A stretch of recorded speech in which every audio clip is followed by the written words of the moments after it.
So if there's one thing that I learned after working in retail for 6 years, it's that when people want to steal, they will steal pretty much anything. Now, people, they'll steal ridiculous things even. They'll steal things that are only worth a couple cents. They will steal even garbage cans. And in this case, they will even steal electrical utility poles. And you're going to be asking yourself, what? Yeah, that's right. This guy, let's have his picture up on the screen right here. Douglas Allen Hatley from Lakeland, Florida. This guy tried to steal an electrical utility pole. And, I don't know what was going through this guy's I don't know what was going through this guy's head. And, I bet a bunch of people are in the comments are going to joke about this, saying that this happened in Florida. Because, whenever I cover these crazy, current event stories, for some reason, a lot of them just seem to be in Florida. I don't know why. I don't think people in Florida are crazy. I don't think that at all. I just think it just happens to be in Florida because a lot of people are in Florida. There's a huge population there. But, anyways, moving on to the story here. What exactly happened? So this guy, Douglas Allen Hatley, he basically found this electrical utility pole alongside Interstate 4, and this is from the article here. This is from Tampa Bay. I'll link this down below. And he tried to sell it for scrap to the Eagles Metal Recycling Yard on Harney Road, the highway patrol said. The yard tunnel turned Hatley away because he didn't have proper documentation for the pole. Yeah, you think they would turn him away, because when the scrapyard sees this guy pulling up with this big, electrical utility pole on his car, that, they're going to think there's something wrong with this guy. Where the hell did this guy get this from? So, of course, they're not going to take it. But, what's strange about this story is this story is fact. So this story happened. It's not false or anything. It's been confirmed. But I was reading two versions, and the first version said that he made it to the scrapyard. The second version said he didn't make it to the scrapyard. So I'm not certain whether he did. But just judging by this article, they're saying that he was turned away from the scrapyard. Troopers pulled him over about 11 a.m. at North 50th Street near State Road 60 and took possession of the pole and his car, a 1997 Toyota. A passenger riding with him was not charged. So right here, let's have a picture of the car right up here on the screen right now. This is what he strapped to his car.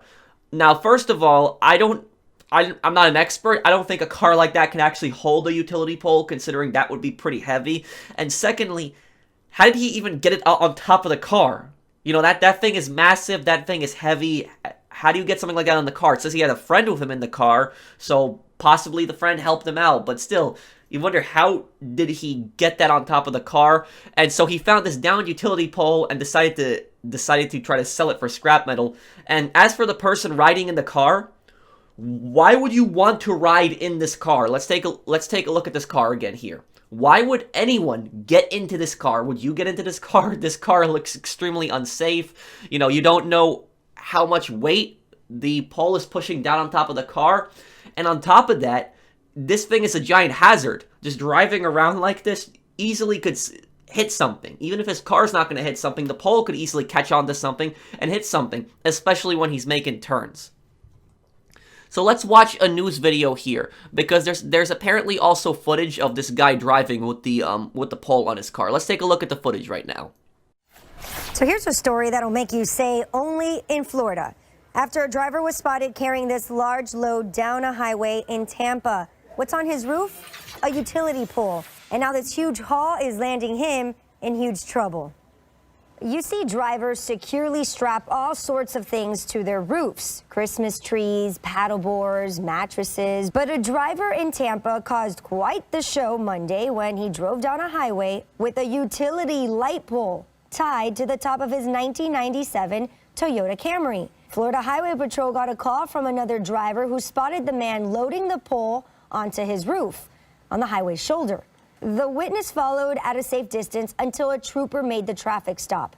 The driver, 71-year-old Douglas Hatley of Lakeland, said he was trying to turn in the pole as scrap metal for cash, and that he didn't know it was illegal to take the pole, even if it was broken or had fallen. So we saw that video there. Let's continue reading for the article. He asks if his friend can drive his car home, and the trooper says no, not with the pole on the roof. The pole had been tied on with cord that was run through the front bumper and the rear windows. Hatley remained in the Hillsborough County Jail on Thursday in lieu of a $2,000 bond on a charge of third-degree grand theft, $750 to $5,000. Yeah, of course your friend is not going to be able to drive home with that. Hatley has been arrested on 48 occasions since 1971, mainly on Polk County charges such as grand theft, burglary, probation, violation, according to state criminal records. His longest sentence in 2005 was 3 years and 6 months in state prison. He has been arrested twice before on charges related to fraudulent sale of metals. So I'm not surprised this guy's been arrested multiple times. You know, who would do something like this? You know, you see a down pole on the highway, you're more likely to report it than just pull up and try to take it. And also, there's one final part to this video. Let's play that right now. This is of him talking to the cop after he actually got arrested. You see what's on the top of your car right there? I can't let him drive this away with government property. It was no easy task. You can see the large pole extends well past the trunk of his car. There was no criminal intent whatsoever. Totally when you take a light pole off the interstate that don't belong to you, that's well. Look, I had no idea it was wrong. Does that belong to you? No, obviously, but it's good for scrap. Hatley was arrested, charged with grand theft. The rightful owner is the state of Florida. So he says there's no criminal intent whatsoever here. I don't know what kind of defense this guy's making. He's making it just worse for himself. You see a downed utility pole on the highway. If you see anything on the side of the highway, does that automatically make it yours? You know, what kind of logic is this? This is government property. It's a downed utility pole. And he just pulls over to the side of it, gets all this wire out, straps it to the top of his car, and starts driving with this. And he does this in daytime when everybody can see him too. This guy is nuts. This guy is absolutely nuts. He's out of his mind. Don't know what he was thinking at all. But, you know, like I said earlier, you know, people, they will steal pretty much anything. If somebody wants to steal, they'll steal anything. You know, I know that, you know, comparing retail to an electrical utility pole isn't the best example, but, you know, I've seen people steal things that are just a few cents in retail. So, you know, it doesn't surprise me that, you know, somebody would go to even great lengths to steal an electrical utility pole. And, you know, what was he hoping to do with this? And he probably damaged his car a lot, too. You know, they didn't really talk about damage to his car, but he probably did a decent amount of damage to his car. So now he's going to jail. He's gonna have a lot of fines to pay and probably damaged his car. And also, he made himself look like an idiot on the news. But let me know what you guys think of this situation down below. If you guys enjoyed the video, drop a like. If you're new to my channel, enjoy my content, subscribe. I'll see you guys on the next one. Take care, everyone.